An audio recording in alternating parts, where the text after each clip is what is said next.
নমস্কার সবাইকে। আজ 17ই আগস্ট। সমগ্র পৃথিবীতে চাকমা জনজাতিরা আজকে দিন ব্ল্যাক ডে অবজারভেশন করতেছে। এই দিন চাকমা জনজাতি বা জাতির জন্য ব্ল্যাক ডে বা কালো দিন হলো কেন? অ্যাকচুয়ালি আপনারা সবাই অবগত আছেন, দীর্ঘ ব্রিটিশের সাথে লড়াই করার পর ভারত পাকিস্তান নামে দুইটা দেশ সৃষ্টি হয়। সেখানে ভারত বিভক্ত হওয়ার একটা স্পষ্ট আইন ছিল। সে আইনের মধ্যে ছিল যারা মুসলিম ডোমিনেটেড এরিয়া হবে পাকিস্তান, আর হিন্দু আর বৌদ্ধ খ্রিস্টান শিখ মেজরিটি এলাকাগুলো হবে ইন্ডিয়া বা ভারত। দেখা গেল চিটাগাং হিল ট্র্যাক 98.5% বুদ্ধিস্ট বা মেজরিটি চাকমা জনজাতি বহুল এলাকা ছিল। যেই তথ্য অনুযায়ী যখন ভারত পাকিস্তান বিভক্ত হয়, 15ই আগস্ট চাকমারা রাঙ্গামাটি সদর দপ্তরে ভারতীয় পতাকা উত্তোলন করা হয়েছিল স্নেহ কুমার চাকমার নেতৃত্বে।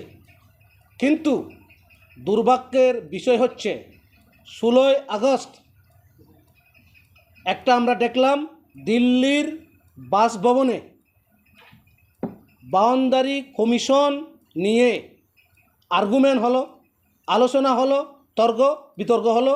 সেই তর্ক বিতর্কে ভারতের প্রথম প্রধানমন্ত্রী পণ্ডিত জওহরলাল নেহেরু, সর্দার বল্লভভাই প্যাটেল, পাকিস্তানের প্রধানমন্ত্রী তখনকার লিয়াকুত আলী খান একটা আর্গুমেন্ট হলো। সেখানে আমরা কি দেখলাম? সেখানে বাউন্ডারি কমিশন নিয়ে যখন ডিসকাশন হচ্ছে, তখন পাকিস্তানের প্রধানমন্ত্রী জোর দাবিদার জানালেন ভারতের প্রথম প্রধানমন্ত্রী গুর আপত্তি আমরা দেখলাম। কিন্তু আমরা যেই জায়গাতে অলরেডি আমরা ভারতীয় হিসাবে চিটাগাং হিল ট্র্যাক্টে আমরা চাকমা জাতিরা ভারতীয় ফ্ল্যাগ অলরেডি হোস্টিং করেছিলেন। আমরা 17ই আগস্ট বিকাল 5টার সময় বেতারের মাধ্যমে আমরা জানতে পারলাম Chittagong hill tract East Pakistan, পূর্ব পাকিস্তানের সাথে বেআইনিভাবে অনৈতিকভাবে জুড়ে দেওয়া হলো, ঘোষণা দেওয়া হলো। কি শ্রীল র্যাডক্লিফ যে বাউন্ডারি কমিশন, অ্যাকচুয়ালি তার এই বাউন্ডারি কমিশনের উদ্দেশ্য ছিল হিন্দু আর মুসলিম এলাকাগুলো চিহ্নিতকরণ করে বেঙ্গল বাউন্ডারি কমিশন বাংলাকে কোন অঞ্চলটা পূর্ব পাকিস্তানের সাথে যাবে বা পাকিস্তানের সাথে যাবে, কোন অঞ্চলটা ভারতের সাথে অন্তর্ভুক্ত হবে, আর পাঞ্জাবের অংশ কোনটা পাকিস্তানে যাবে, কোনটা ভারতের অন্তর্ভুক্তি হবে। কিন্তু চিটাগাং হিল ট্র্যাক নিয়ে অ্যাকচুয়ালি এই বাউন্ডারি কমিশনের কোনো অধিকার ছিল না। কিন্তু আমরা দেখলাম শ্রীল র্যাডক্লিফ অন্যায়ভাবে রিকমেন্ডেশন করলেন যে চিটাগাং হিল ট্র্যাক নাকি যেই জিওগ্রাফিক্যাল এরিয়াতে ছিল ভারতের ভূখণ্ডের সাথে অন্তর্ভুক্তি সংযুক্ত কানেকশন নেই, নানান অজুহাত অযৌক্তিক অনৈতিক যুক্তি দেখিয়ে উনি পাকিস্তানের সাথে জুড়ে দেওয়ার রিকমেন্ডেশন করলেন। এর জন্য এটাকে আমরা কন্ডেম জানাচ্ছি এবং এই অন্যায়ভাবে যেটা চিটাগাং হিল ট্র্যাক বা চাকমা